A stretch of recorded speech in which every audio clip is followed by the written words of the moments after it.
নাবালিকাকে বিয়ের প্রতিশ্রুতি দিয়ে ধর্ষণ, বড়ুয়ার অভিযুক্তকে 9 বছরের জেল।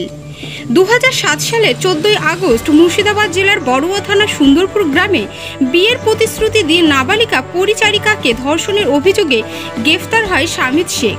সেই ঘটনায় শুক্রবার কান্দি মহকুমা আদালতের বিচারক TN ভকত অভিযুক্ত শামিদ শেখকে দোষী সাব্যস্ত করে সাজা ঘোষণা করেন।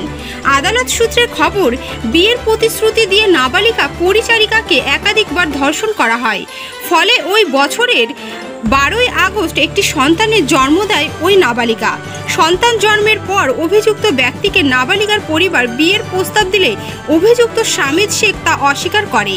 13 আগস্ট অভিযুক্ত ব্যক্তির নামে বড়ুয়া থানায় লিখিত অভিযোগে দায়ের করেন নাবালিকার বাবা। এরপর 14 আগস্ট শামিদ শেখকে গ্রেফতার করে বড়ুয়া থানার পুলিশ।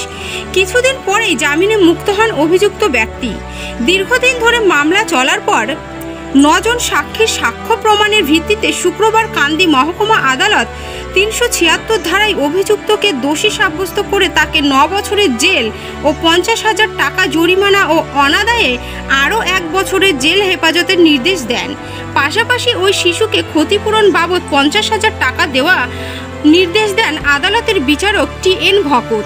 আজকে গত 13/8/2007 তারিখ বড়ুয়ার সুন্দরপুর গ্রামে আফজাল শেখ একটা কমপ্লেন করে যে তার নাবালিকা কন্যা, তখন এই যে আসামি শামিদ শেখ এর বাড়িতে কাজ করত। শামিদ শেখের বউ যখন অনুপস্থিত থাকতো বাড়িতে, তখন শামিদ শেখ নাবালিকা কন্যাটাকে, যার বয়স তখন ছিল 15, তাকে তার ইচ্ছার বিরুদ্ধে ধর্ষণ করে পরবর্তীতে তাকে বলতো যে বিয়ে করবো, বিয়ের প্রতিশ্রুতি। এইভাবেই চলতে চলতে 12/8/2007 তারিখ এই আজকে যে মামলার ভিকটিম, তার গর্ভে একটি পুত্র সন্তানের জন্ম হয় কান্দি হাসপাতালে।